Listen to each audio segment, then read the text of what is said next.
النساء مبارکه سوره چې د قران عظیم شان څلورمه سوره ده په مدینه منوره کې را نازله شوې ده. یو سلو شپږ اویا مبارکه آیې لري. تاسې تلاوت او پښتو ترجمه له لومړي آیت څخه اورئ. بسم الله الرحمن الرحیم. د الله په نوم چې ډېر زیات مهربان پورا رحم لرونکی دی.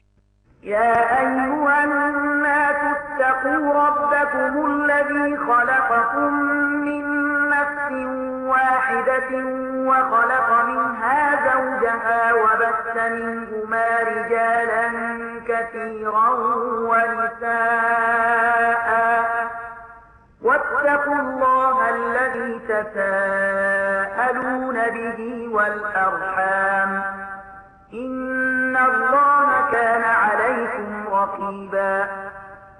اے خلکو لخپل هغه رب نه ویریږي چې هغه تاسو له یو تن څخه پیدا کړی او له هغه تن څخه د هغه جوړه منځ راوړه او له دې دواړو نه په نړۍ کې ډیر نارینه او ښځې خوار کړل. له هغه خدای نه ویریږي چې د هغه په وسیله تاسو یو له بل نه خپل حقوق غواړئ او د خپلوي او پیوندونو لغوڅولو نه ډډ وکړئ. باور ولرئ چې الله پر تاسو څارونکی دی. وآتوا اليتامى أموالهم ولا تتبدلوا الخبيث بالطيب ولا تأكلوا أموالهم إلى أموالكم إنه كان حوبا كبيرا. د یتیمانو مالونو هغو ته بیرته وسپارئ. ښه مال په بد مال مه بدلوئ او د هغو مالونه له خپلو مالونو سره په ګډولو مه خورئ. دا ډیره لویه ګناه. وإن خفتم ألا تقسطوا اليتامى فانكحوا ما طاب لكم من النساء مثنى وثلاث ورباع فإن خفتم ألا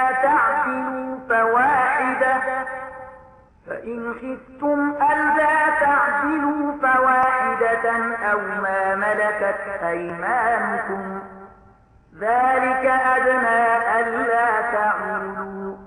که تاسو ویریږئ چې له یتیمانو سره به عدالت ونشئ کړای نو کومې ښځې چې ستاسې خوښیږي له هغو څخه له دو دریو یا څلورو سره نکاح وکړئ. خو که له تاسو سره دا اندېښنه وي چې له هغو سره به عدالت ونشئ کړای نو یوه ښځه وکړئ یا له هغو وینځو نه ازدواجي کار واخلئ چې تاسې ته په لاس درغلي دي. په دې توګه له بې عدالتۍ نه په ښه شان ژغورل کېدای شي. وآتوا النساء صدقاتهن نحلة فإن طبن لكم عن شيء منه نفسا فكلوه هنيئا مريئا. او د ښځو مهر په ښه زړه یعنې فرض ګڼلی ورکړئ. البته که هغوی په خپله خوښه تاسو ته بخشش کړي نو تاسو هغه په خوند سره خوړلی شئ. ولا تؤتوا السفهاء أموالكم التي جعل الله لكم قياما وارزقوهم فيها واكسوهم وقولوا لهم قولا معروفا. او ناپوهانو ته د هغوی مالونه مه ورکوئ کوم چې ستاسو په ولایت کې دي او الله هغه ستاسو د ژوند د سمبالښت وسیله ګرځولې او له دغو مالونو څخه هغو ته خوراک او پوښاک ورکړئ او د دوی د مال په حساب او ساتلو سره دوی ته سمه لارښوونه وکړئ. وابتلوا اليتامى حتى إذا بلغوا النكاح فإن آنستم منهم رشدا فادفعوا إليهم أموالهم ولا تأكلوها إسرافا وبدارا أن يكبروا. ومن كان غنيا فليستعفف ومن كان فقيرا فليأكل بالمعروف.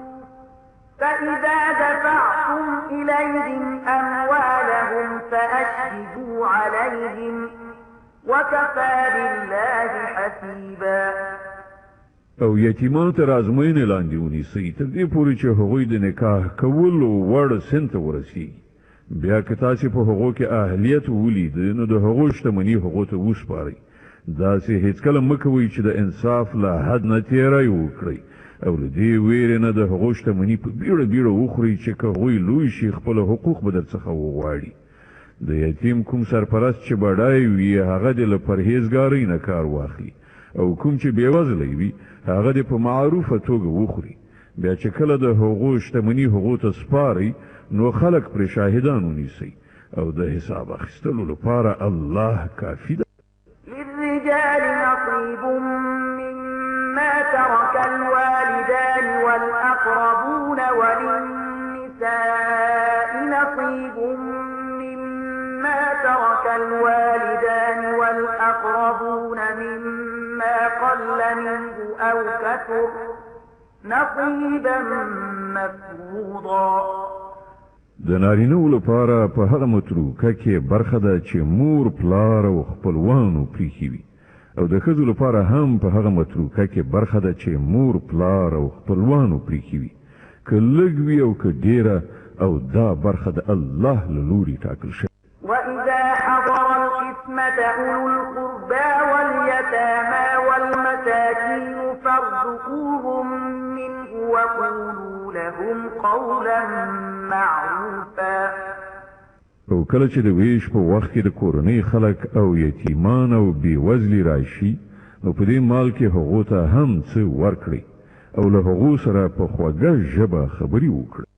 وليخشى الذين لو تركوا من خلفهم ذرية ضعافا خافوا عليهم فليتقوا الله وليقولوا قولا سديدا.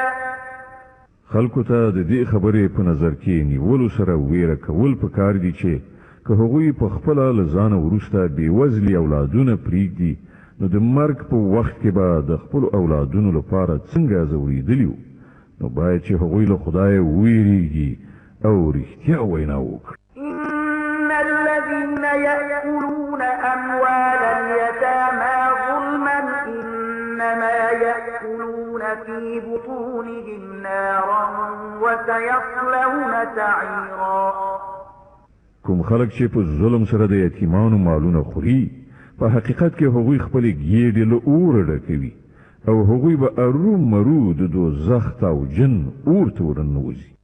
يوصيكم الله في أولادكم للذكر مثل حظ الأنثيين فإن كن نساء فوق اثنتين فلهن ثلثا ما ترك وإن كانت واحدة فلها النصف ولأبويه لكل واحد منهما السدس مما ترك إن كان له ولد فإن لم يكن له ولد وورثه أبواه فلأمه الثلث فإن كان له إخوة فلأمه السدس من بعد وصية يوصي بها أو دين.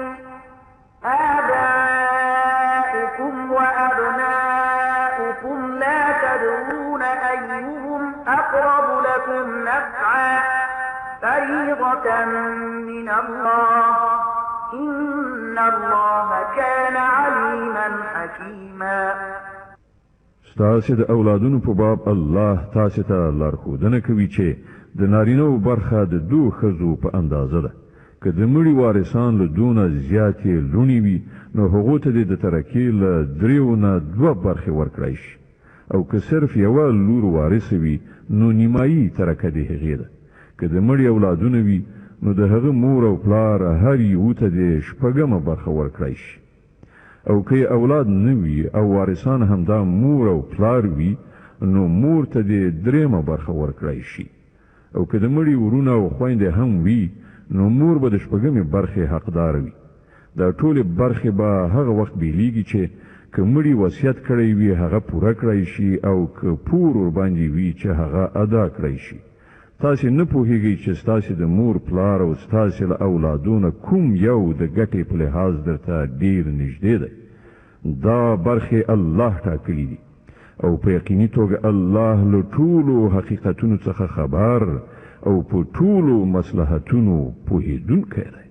ولكم نصف ما ترك أزواجكم إن لم يكن لهن ولد فإن كان لهن ولد فلكم الربع مما تركوا من بعد وصية يوصين بها أو دين ولهن الربع مما تركتم إن لم يكن لكم ولد فإن كان لكم ولد فلهن الثمن مما تركتم من بعد وصية توصون بها أو دين وإن كان رجل يورث كلالة أو امرأة وله أخ أو أخت فلكل واحد منهما السدس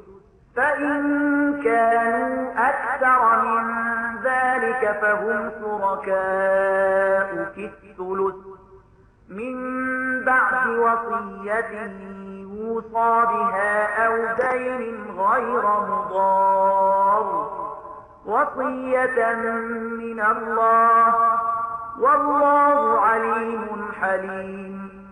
او ستاسې ښځو چې څه پریښي وي د هغه نیمایي برخه تاسې ته رسیږي که اولاد یې نه وي او که اولاد یې وي بیا د ترکې څلرمه برخه ستاسې ده کله چې وصیت چې که هغو کړی وي پوره کړی شي او د پور له ادا کېدو وروسته که پوره وړې وي او هغوی به ستاسې له ترکې نه د څلرمې برخې حقداري وي که بې اولاده وي او که ستاسې اولادو نو بیا د هغو اتمه برخه ده وروسته د وصیت له پوره کولو نه که تاسې وصیت کړی وي او وروسته د پور له ادا کولو نه که پوره وړي وي او که هغه نارینه یا ښځه چې د هغه میراث باید وویشل شي بې اولاده هم وي او مور پلار یې هم ژوندي نه وي خو یو مورنی ورور یا یوه مورنۍ خور موجوده وي نو ورور او خوره هر یو ته به شپږمه برخه ورسیږي او که ورونه او خویندې له یونه زیات وي نو د ټولې ترکې په درېیمه برخه کې به هغوی ټول برخه وال وي وروسته له هغه ضرر نه رسونکي وصیت له پوره کېدو نه چې یې کړی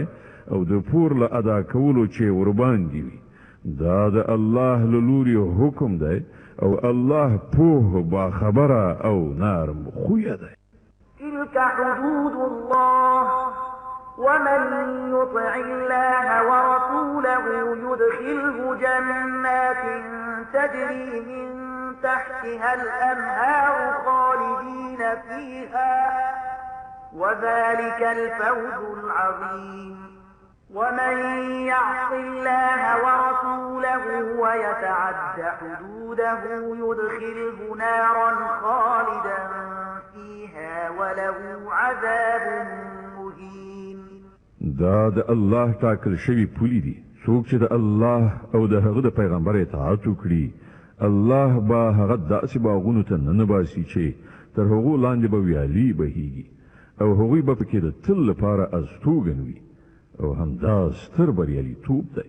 او څوک چې د الله او د هغه د پیغمبر څخه سرکشي وکړي او د هغه له ټاکل شوو پولو نه تېری وکړي الله به هغه په اور کې وغورځوي چې په هغه کې به د تل لپاره استوګن وي او د هغه لپاره رسوا کوونکې سزا ده. واللاتي يأتين الفاحشة من نسائكم فاستشهدوا عليهن 4 منكم فإن شهدوا فأمسكوهن في البيوت حتى يتوفاهن الموت أو يجعل الله لهن سبيلا. ستاسې له ښځو نه چې څوک بدلمنې وي پر هغو باندې له تاسې څخه 4 شاهدان ونیسئ او که 4 کسان شاهدي ووایي نو هغوی په کورونو کې بندیانې کړئ تر هغه پورې چې هغو ته مرګ راشي یا الله د هغو لپاره څه لاره برابره کړي. واللذان يأتيانها منكم فآذوهما فإن تابا وأصلحا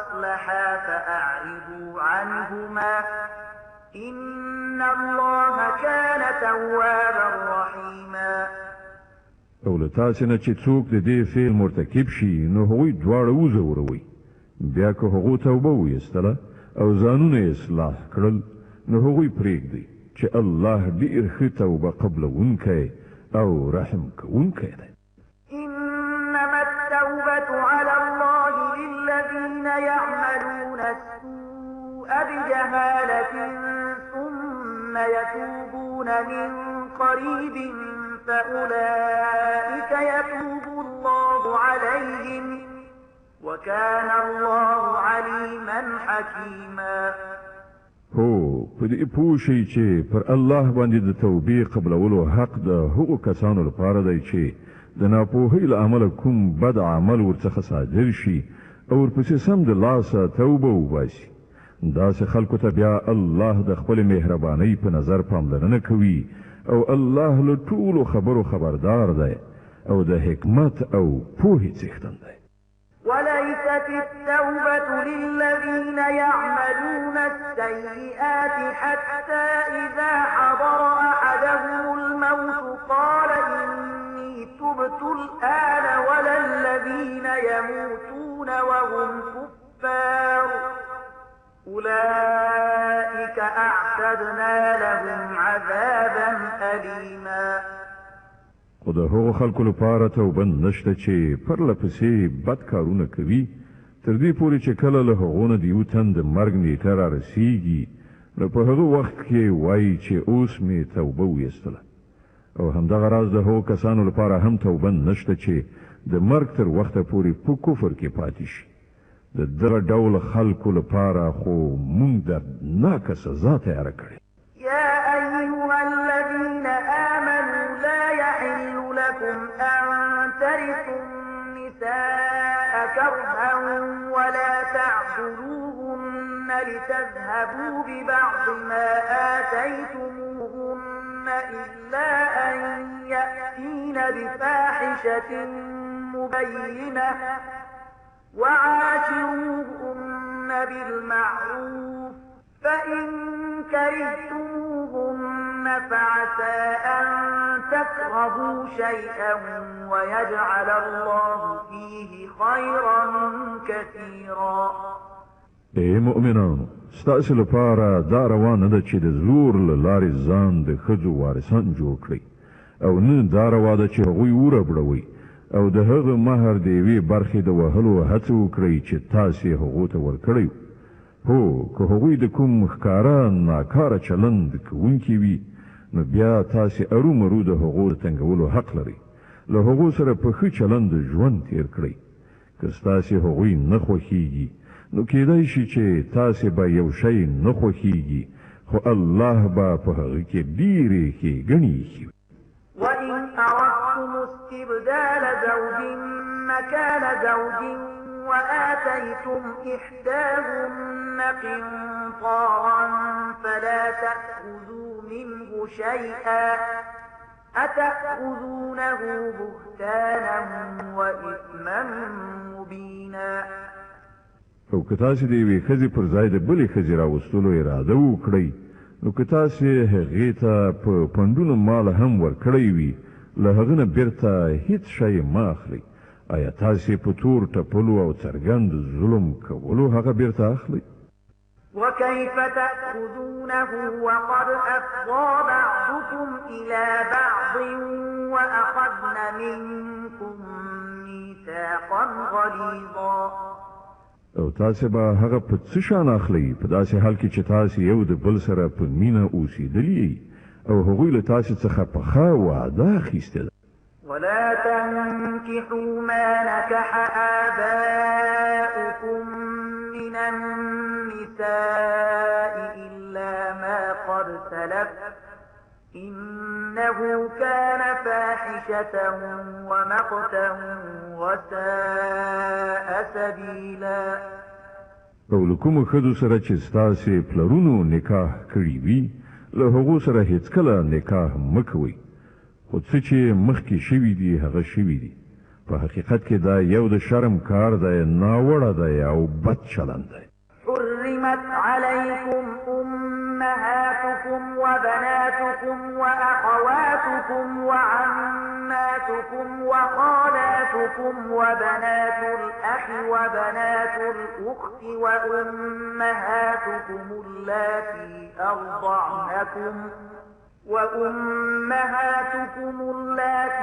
أرضعنكم وأخواتكم من الرضاعة وأمهات نسائكم وربائبكم اللاتي في حجوركم من نسائكم اللاتي دخلتم بهن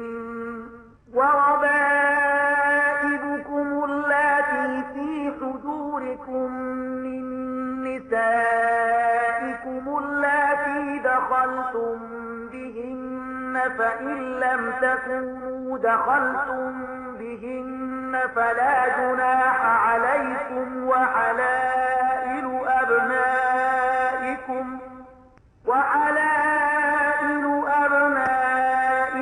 الذين من أصلابكم وأن تجمعوا بين الأختين إلا ما قد سلف إن الله كان غفورا رحيما.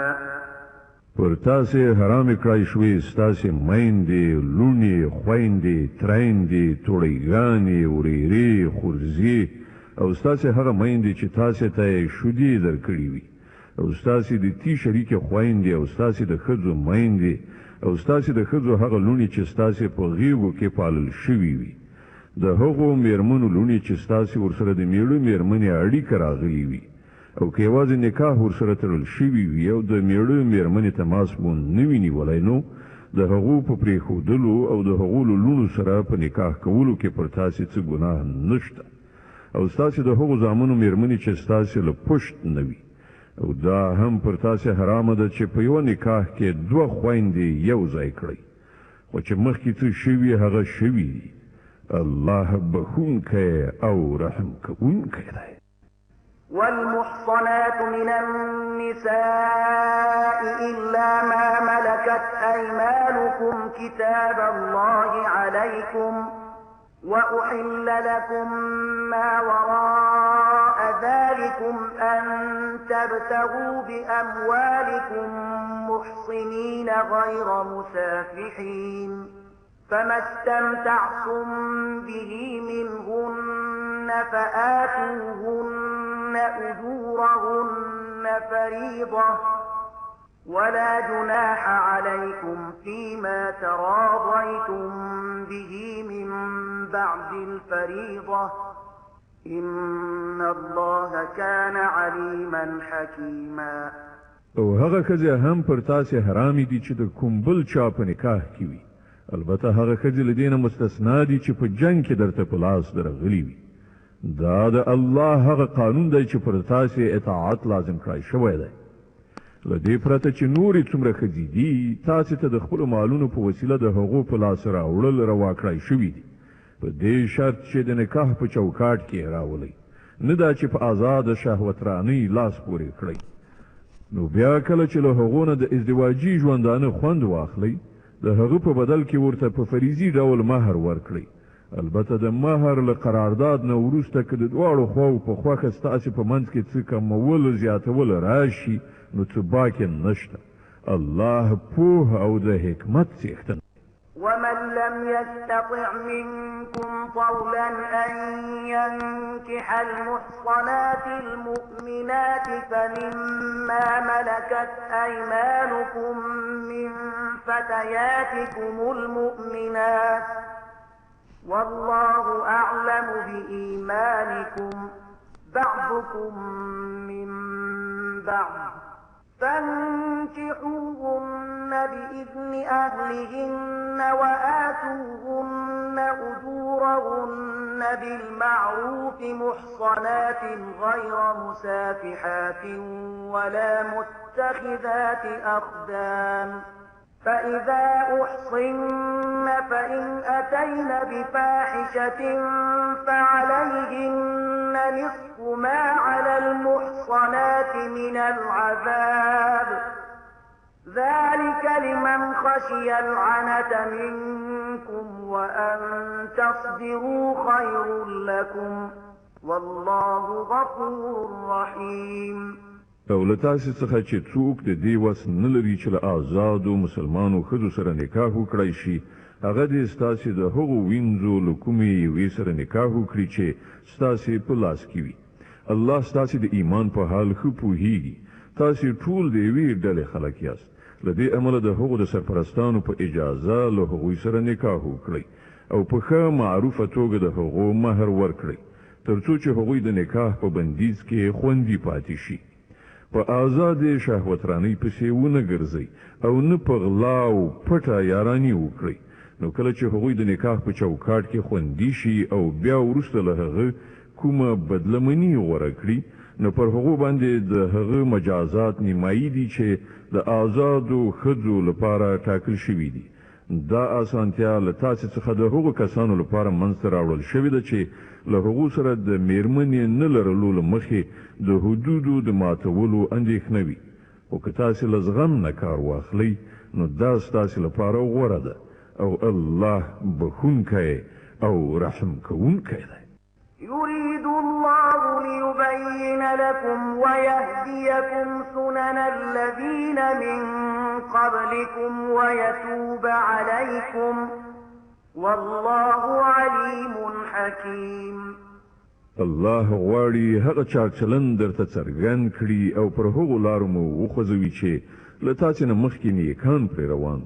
هغه ستاسې لوري ته د خپل رحمت د پاملرنې اراده لري او هغه هم د پوهې خاوند دی او هم د حکمت. والله يريد أن يتوب عليكم ويريد الذين يتبعون الشهوات أن تميلوا ميلا عظيما. هو الله تاسې ته له رحمت سره پاملرنه کول غواړي. کوم خلک چې د خپلو نفسي غوښتنو پیروي کوي، هغوی دا غواړي چې تاسې له سمې لارې نه ډېر لرې شئ. يريد الله أن يخفف عنكم وخلق الإنسان ضعيفا. الله پر تاسې د بندیزونو آسانول غواړي، ځکه چې انسان بې وسې یعنی ضعیف هست کړی شو. يا أيها الذين آمنوا لا تأكلوا أموالكم بينكم بالباطل إلا أن تكون تجارة عن تراض منكم ولا تقتلوا أنفسكم إن الله كان بكم رحيما. اے مؤمنان، په خپلو منځو کې یو د بل مالونه په ناروا توګه مه خورئ. راکړه ورکړه دې د دواړو خواو په خوښې سره وي او خپل ځانونه مه وژنئ. باور ولرئ چې الله پر تاسې مهربان دی. ومن يفعل ذلك عدوانا وظلما فسوف نصليه نارا وكان ذلك على الله يسيرا. څوک چې په ظلم او تیری سره داسې وکړي، هغه به ارومرو مونږ اور ته ننباسو او دا د الله لپاره څه ګران کار نه دی. إن تجتنبوا كبائر ما تنهون عنه نكفر عنكم سيئاتكم وندخلكم مدخلا كريما. که تاسې له هغو سترو ګناهونو څخه ډډه وکړئ چې تاسې ورڅخه منع کیږئ، نو ستاسې وړې وړې ګناهوې به موږ له حسابه وغورځوو او تاسې به د عزت ځای ته ننباسو. ولا تتمنوا ما فضل الله به بعضكم على بعض للرجال نصيب مما اكتسبوا وللنساء نصيب مما اكتسبن واسألوا الله من فضله إن الله كان بكل شيء عليما. او څه چې الله له تاسې نه ځینو ته د ځینو نورو په پرتله زیات ورکړي دي د هغو هیله مه کوئ. د نارینهو برخه د هغو د کړو وړو سره سمه او د ښځو برخه د هغو د کړو وړو سره سمه ده. هو له الله څخه د هغه د فضل دعاګانې غواړئ. په دې کې شک نشته چې الله په هر څه پوه دی. ولكل جعلنا موالي مما ترك الوالدان والأقربون والذين عقدت أيمانكم فآتوهم نصيبهم إن الله كان على كل شيء شهيدا. او موږ د هرې هغې ترکې حقداران ټاکلي دي چې مور او پلار او خپلوانې پرېږدي. اوس پاتې شول هغه خلک چې له هغو سره ستاسې لوز او تړون وي، نو د هغو برخه ورکړئ. بېشکه چې الله په هر څه څارونکی دی.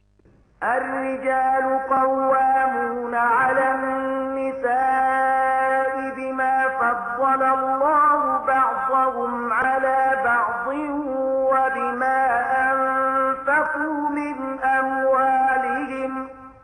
الصالحات قانتات حافظات للغيب بما حفظ الله واللاتي تخافون نشوزهن فعظوهن واهجروهن في المضاجع واضربوهن فإن أطعنكم فلا تبغوا عليهن سبيلا إن الله كان عليا كبيرا.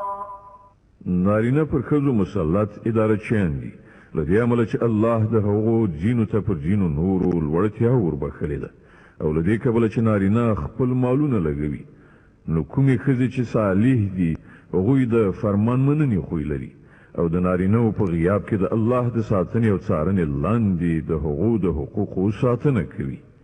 او تاسې چې د کومو ښځو له سرغړونې څخه اندېښمن یاست، هغوی لومړی پوه کړئ او بیا د خوب ځایونه ورڅخه جلا کړئ او بیا یې ووهئ. نو که هغوی ستاسې فرمان برداري شي، نو هغو ته د لاس غځونې لپاره بې ځایه پلمې مه جوړوئ. باور ولرئ چې له پاسه الله شته دی چې لوی او لوړ دی. وإن خفتم شقاق بينهما فابعثوا حكما من أهله وحكما من أهلها إن يريدا إصلاحا يوفق الله بينهما إن الله كان عليما خبيرا. او که تاسې چیرته د میړه او میرمنې د اړیکو د خرابېدو په باب اندېښمن یاست، نو یو منځګړی د میړه له خپلوانو څخه او یو د میرمنې له خپلوانو څخه وټاکئ. که هغوی دواړه روغه جوړه کول وغواړي، نو الله به د هغوی دواړو ترمنځ د توافق لاره برابره کړي. الله په هر څه پوه او باخبره دی. واعبدوا الله ولا تشركوا به شيئا وبالوالدين إحسانا وبذي القربى واليتامى والمساكين والجار ذي القربى والجار الجنب والصاحب بالجنب وابن السبيل وما ملكت أيمانكم إن الله لا يحب من كان مختالا فخورا. او تاسې ټول د الله بندگی وکړئ، له هغه سره هیڅوک شریک منیسئ. له مور او پلار سره غوره رویه وکړئ، له خپلوانو، یتیمانو او مسکینانو سره نیک چلند وکړئ، او له خپلوانو ګاونډیو سره، پردیو ګاونډیو سره، د څنګ له ملګري او پردې سره، او له هغو وینځو او غلامانو سره چې ستاسې په لاس کې وي د احسان چارچلند وکړئ. باور ولرئ چې الله یو داسې څوک نه خوښوي چې په خپله انګېرنه مغرور وي او په خپله لوړتیا ویاړي. الذين يبخلون ويأمرون الناس بالبخل ويكتمون ما آتاهم الله من فضله وأعتدنا للكافرين عذابا مهينا. او داسې کسان هم د الله نه خوښیږي چې بخیلي کوي او نورو ته هم د بخیلۍ کولو لارښوونه کوي او هغه څه پټوي چې الله په خپله پیرزوینه هغو ته ورکړي دي. د دغه راز نعمت منکرو خلکو لپاره مونږ رسوا کوونکی عذاب تیاری کړی.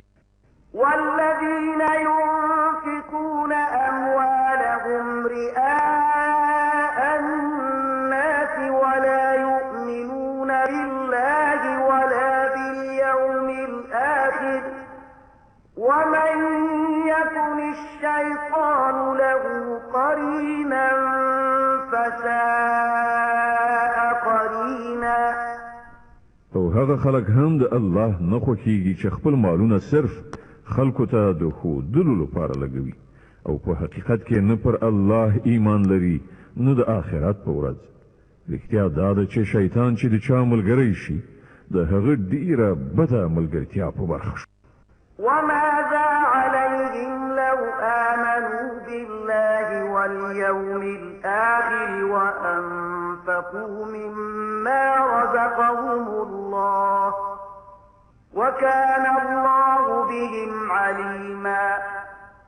پر دغه خلکو به څه بلا نازله شوې وه که دوی پر الله او د آخرت په ورځ ایمان راوړی وای او څه چې الله ورکړي دي له هغو نه یې لګولي وای. که دوی داسې کولای نو له الله څخه د دوی د نیکۍ حالت پټ نه پاتې کېږي. إن الله لا يظلم مثقال ذرة وإن تك حسنة يضاعفها ويؤت من لدنه أجرا عظيما. الله پر هیڅ چا د یوې ذرې په اندازه هم ظلم نه کوي. څوک چې یوه نیکي وکړي الله هغه دوه چنده کوي او بیا له خپل لوري څخه ستر ثواب ور په برخه کوي. فكيف إذا جئنا من كل أمة بشهيد وجئنا بك على هؤلاء شهيدا. نو زیر شي چې دوی به په هغه وخت کې څه وکړي چې موږ له هر امت نه یو شاهد راولو او پر دغه امت باندې تا یعنی محمد صلی الله علیه وسلم شاهد تیر کړو. يومئذ يود الذين كفروا وعصوا الرسول لو تسوى بهم الأرض ولا يكتمون الله حديثا. په هغه وخت کې به هغه ټول خلک چې د پیغمبر لارښوونې ونه منلې او له هغه څخه یې سرکشي وکړه هیله وکړي چې کاشکې ځمکه وچوي او هغوی پکې ننوځي. هلته به دوی خپله هیڅ کومه خبره له خدایه پټه نشي کړای. يا أيها الذين آمنوا لا تقربوا الصلاة وأنتم سكارى حتى تعلموا ما تقولون ولا جنبا إلا عابري سبيل حتى تغتسلوا وإن كنتم مرضى أو على سفر أو جاء أحد منكم من الغائط أو لامستم النساء فلم تجدوا ماء فتيمموا صعيدا طيبا فامسحوا بوجوهكم وأيديكم إن الله كان عفوا غفورا. ای مؤمنانو کله چې تاسو د نشي په حالت کې یاست نو لمانځه ته مه نږدې کېږئ. لمونځ باید په داسې وخت کې وکړئ چې تاسو پوهیږئ چې څه وایاست او همداراز د جنابت په حالت کې هم لمانځه ته مه نږدې کېږئ تر څو چې مو لمبلي نه وي مګر دا چې په لاره تېرېدونکي یعنې مسافر یاست او که کله داسې وي چې تاسو ناروغان وئ یا په سفر کې وئ یا له تاسو نه څوک قضای حاجت وکړي راشي یا تاسو ښځو سره یو ځای شوي یاست او بیا اوبه ونه مومئ نو له پاکې خاورې نه کار واخلئ او له هغې نه خپل مخونه او لاسونه مسح کړئ. بېشکه الله له نرمۍ نه کار اخیستونکی او بښنه کوونکی دی. ألم تر إلى الذين أوتوا نصيبا من الكتاب يشترون الضلالة ويريدون أن تضلوا السبيل والله أعلم بأعدائكم وكفى بالله وليا وكفى بالله نصيرا. تا هغه خلک لیدلی دي چې هغو ته د کتاب د علم یو څه برخه ورکړی شوې ده. هغوی خو په خپله د ګمراهۍ خریداران ګرځېدلي دي او غواړي چې تاسې هم لاره ورکه کړئ. الله ستاسې دښمنان ښه پیژني او ستاسې د مرستې او ملاتړ لپاره یوازې الله کافي ده.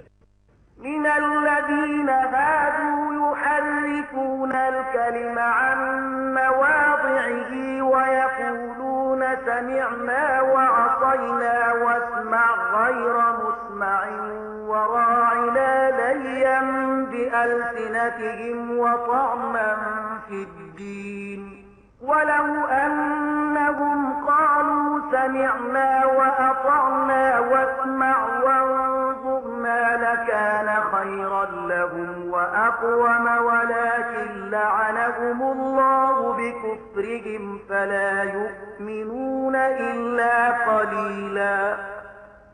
د يهوديانو څخه داسې کسان دي چې کلمې د هغو د درستو ځایونو څخه تعریف کوي او وایي اورو او نافرمانی کو او واوره په داسې حال کې چې اورول شوی نه او د خپل ژبو په تاوولو سره او په دین کې د طعنې په توګه وایي راینا خو که دوی ویلي وایي چې اورو او اطاعت کو او واوره او په موږ نظر لره نو دغه کار به د دوی دپاره ښه او مناسب خو الله دوی باندې د دوی د کفر له کبله لعنت کړی دی نو دوی ایمان نه راوړي مګر لږ شوي. يا أيها الذين أوتوا الكتاب آمنوا بما نزلنا مصدقا لما معكم من قبل أن نطمس وجوها فنردها على أدبارها أو نلعنهم كما لعنا أصحاب السبت وكان أمر الله مفعولا.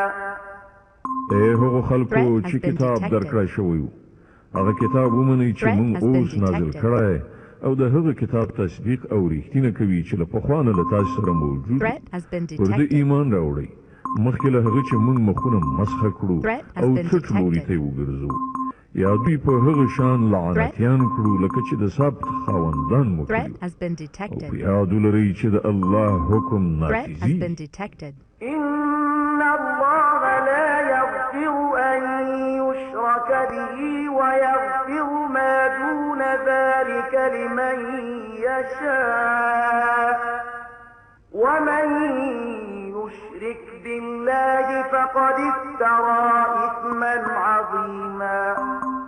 الله یوازې شرک نه بخي د دې نه پرته چې نورې هر څومره ګناوې دي چې د هغه چاته خوښه شي وبخي چا چې له الله سره کوم بل څوک شریک وګاڼه هغه ډېر غټ دروغ غوټه کړل او د ډېرې لوی ګناه خبره یې ألم تر إلى الذين يزكون أنفسهم بل الله يزكي من يشاء ولا يظلمون فتيلا. تا هغه خلک لیدلی دي چې د خپل زیاتې پاک نفسي غوري وهي په داسې حال کې چې سپېڅلتیا خو چې الله چاته وغواړي ور په برخه کوي او پر هغو د یوې ذرې په اندازه هم ظلم نه کوي. انظر كيف يفترون على الله الكذب وكفى به إثما مبينا. کنه وګوره پر الله باندې د دروغو له تړلو نه د دوی چورت نه خرابېږي او د دوی د څرګندې ګناهکارۍ لپاره همدا یوه ګناه کافي ده. ألم تر إلى الذين أوتوا نصيبا من الكتاب يؤمنون بالجبت والطاغوت ويقولون للذين كفروا هؤلاء أهدى من الذين آمنوا سبيلا. آیا تا هغو خلکو ته نه دي کتلي چې د کتاب له علم څخه یو څه برخه ورکړی شوې ده او د هغو حالت دا دی چې جبت او طاغوت مني او د کافرانو په باب وایي چې له ایمان راوړونکو څخه خو د همدوی لاره زیاته سمه ده. أولئك الذين لعنهم الله ومن يلعن الله فلن تجد له نصيرا. همداسې خلک دي چې الله پرې لعنت کړی دی او په چا باندې چې الله لعنت وکړي بیا ته د هغه لپاره هیڅ مرستندوی نشي موندلی.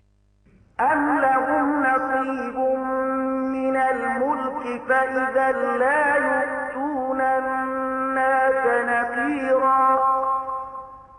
آیا په حکومت کې هغوی برخوال دي که داسې وای نو دوی به نورو ته یو خلکه هم نه ورک.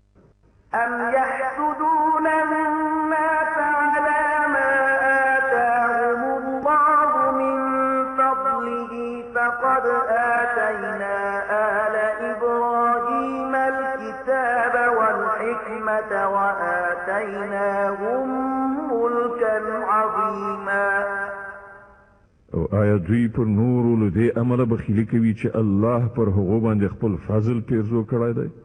که دا خبره وي نو دوی ته دې معلومه وي چې مونږ خو د ابراهیم اولاد ته کتاب او حکمت ورکړی او ستره پاچاهي مو وربخلې.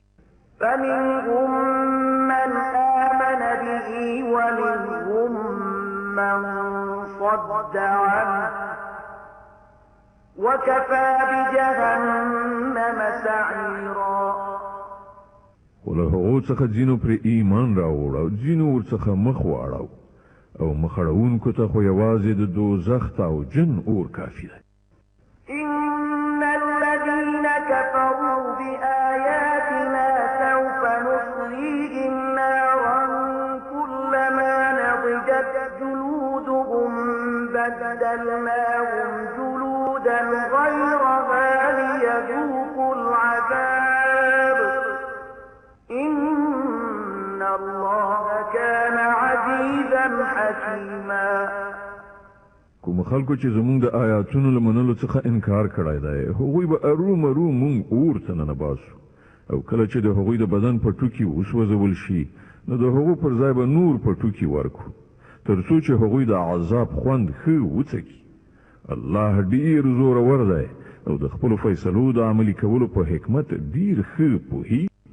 والذين آمنوا وعملوا الصالحات سندخلهم جنات تجري من تحتها الأنهار خالدين فيها أبدا لهم فيها أزواج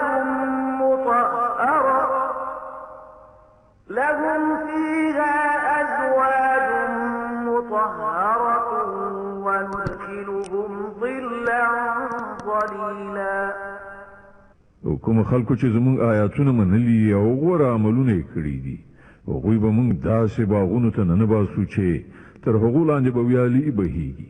هلته به هغوی د تل لپاره اوسیږي او هغو ته به سپېڅلې مېرمنې په برخه شي او هغو ته به مونږ په ګڼو سیورو کې استوګنه ورکړو. إن الله يأمركم أن تؤدوا الأمانات إلى أهلها وإذا حكمتم بين الناس أن تحكموا بالعدل إن الله نعما يعظكم به إن الله كان سميعا بصيرا.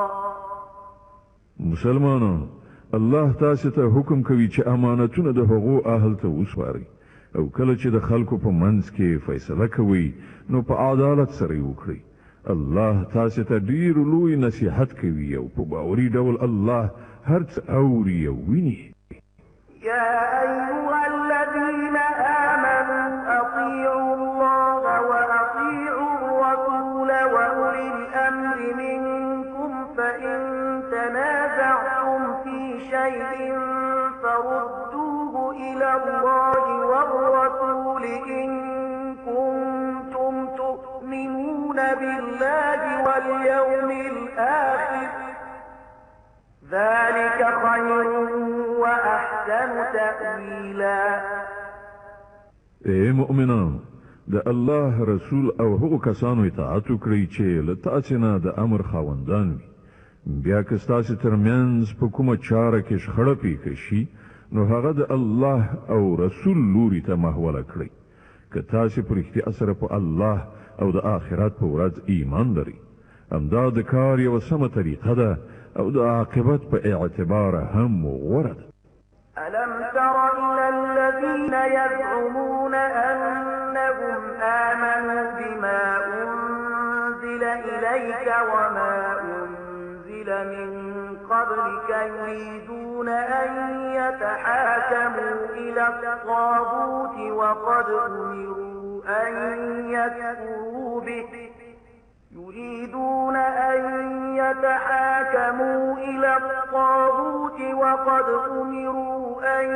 يكفروا به ويريد الشيطان أن يضلهم ضلالا بعيدا. اے پیغمبره، تا هغو خلکو ته ندی کتلی چې دعوا خو کوي چې مونږ په هغه کتاب چې تا ته راغلی دی او پر هغو کتابونو چې له تا څخه مخکې نازل شوي وو ایمان راوړی دی. غواړي دا چې خپلې چارې د فیصلې لپاره د طاغوت یعنی شیطان لوري ته محولي کړي. حال دا دی چې هغو ته له طاغوت یعنی شیطان نه د منکرېدو حکم شوی. شیطان غواړي هغوی وغولوي، له سمې لارې نه یې ډېر لرې باسي. وإذا قيل لهم تعالوا إلى ما أنزل الله وإلى الرسول رأيت المنافقين يصدون عنك صدودا. او کله چې هغو ته ویل کېږي چې راشئ د هغه شي لوري ته چې الله نازل کړی دی او راشئ د پیغمبر لوري ته، نو تا هغو منافقانو ته کتلي دي چې ستا لوري ته له راتګ نه ځانونه ګوښه کوي. فكيف إذا أصابتهم مصيبة بما قدمت أيديهم ثم جاءوك يحلفون بالله إن أردنا إلا إحسانا وتوفيقا. نو په هغه وخت کې به څه کېږي چې د دوی له خپله لاسه جوړ کړی غم پرې وورېږي. په هغه وخت کې به دوی تا ته په قسمونو خوړلو راځي او وایي چې په خدای قسم دی چې مونږ خو بې له ښېګڼې نور څه نه غوښتل او مونږ دا غوښتل چې د دواړو خواو ترمنځ په کومه توګه روغه جوړه راشي. أولئك الذين يعلم الله ما في قلوبهم فأعرض عنهم وعظهم وقل لهم في أنفسهم قولا بليغا. الله پرې پوهیږي چې د هغو په زړونو کې څه دي. له هغو سره غرض مه کوه، هغوی وپوهوه او داسې نصیحت ورته وکړه چې د هغو په زړونو کې ځای ونیسي. وما أرسلنا من رسول إلا ليطاع بإذن الله ولو أنهم إذ ظلموا أنفسهم جاءوك فاستغفروا الله واستغفر لهم الرسول لوجدوا الله توابا رحيما. هغوی ته څرګنده کړه چې مونږ چې هر پیغمبر لیږلی دی د دې لپاره مو لیږلی دی چې د خدای په حکم د هغه اطاعت وکړه شي. که هغوی دا لاره غوره کړې وای چې کله یې پر خپلو ځانونو ظلم کولی نو تا ته راتلی او له الله نه یې بښنه غوښتلی او پیغمبر هم ورته د بښنې غوښتنه کولی، نو شک نشته چې الله به یې بښونکی او رحم کوونکی میندلی و. فلا وربك لا يؤمنون حتى يحكموك فيما شجر بينهم ثم لا يجدوا في أنفسهم حرجا مما قضيت ويسلموا تسليما. نه ای محمد، ستا په رب قسم چې دوی هیڅکله مؤمنان نشي کېدی تر څو چې دوی په خپل منځي شخړو کې تا فیصله کوونکی ونه مني. بیا چې ته څه فیصله وکړې پر هغې باندې په خپلو زړونو کې هم څه تنګي احساس نه کړي بلکې له سره تر پایه ومني. ولو أنا كتبنا عليهم أن اقتلوا أنفسكم أو اخرجوا من دياركم ما فعلوه إلا قليل منهم ولو أنهم فعلوا ما يوعظون به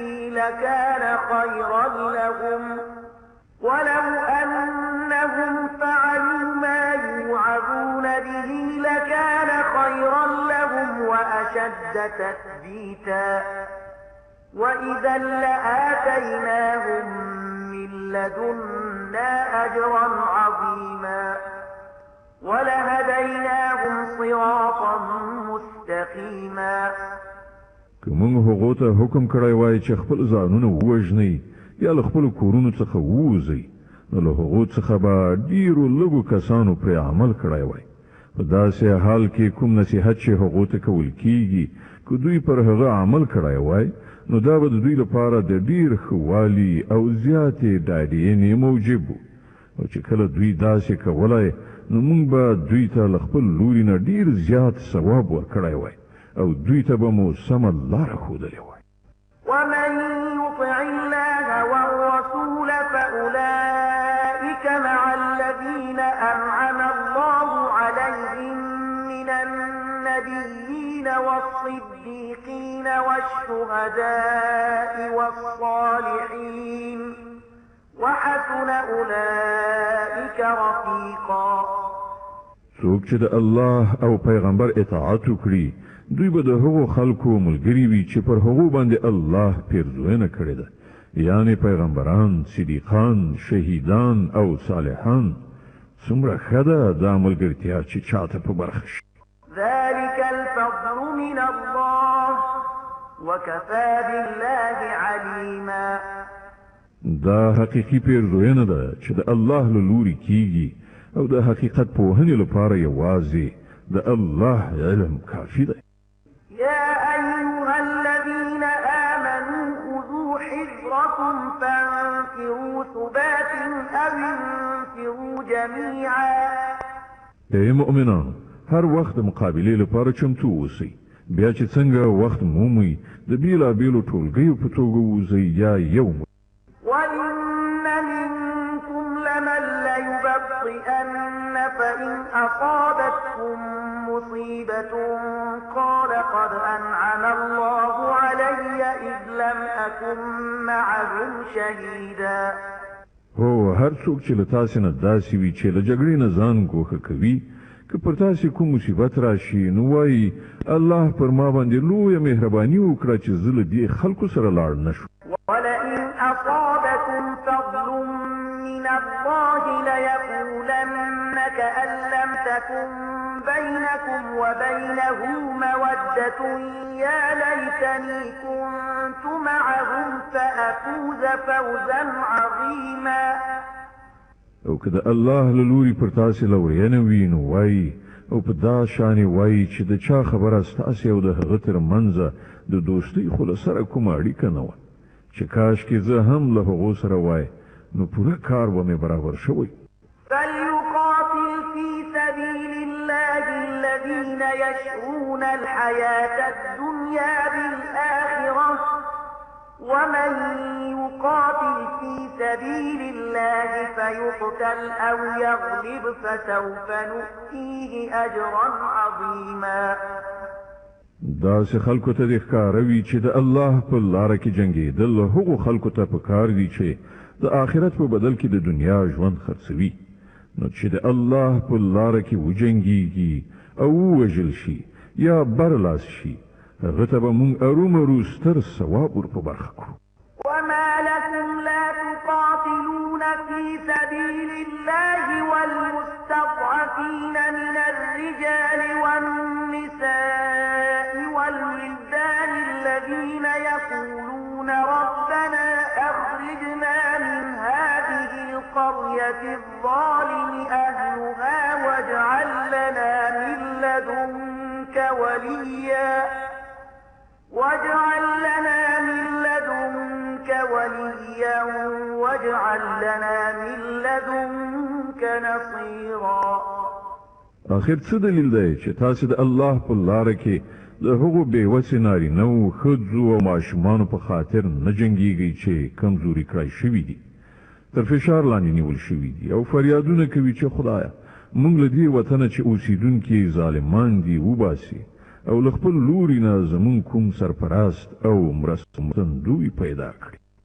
الذين آمنوا يقاتلون في سبيل الله والذين كفروا يقاتلون في سبيل الطاغوت فقاتلوا أولياء الشيطان إن كيد الشيطان كان ضعيفا.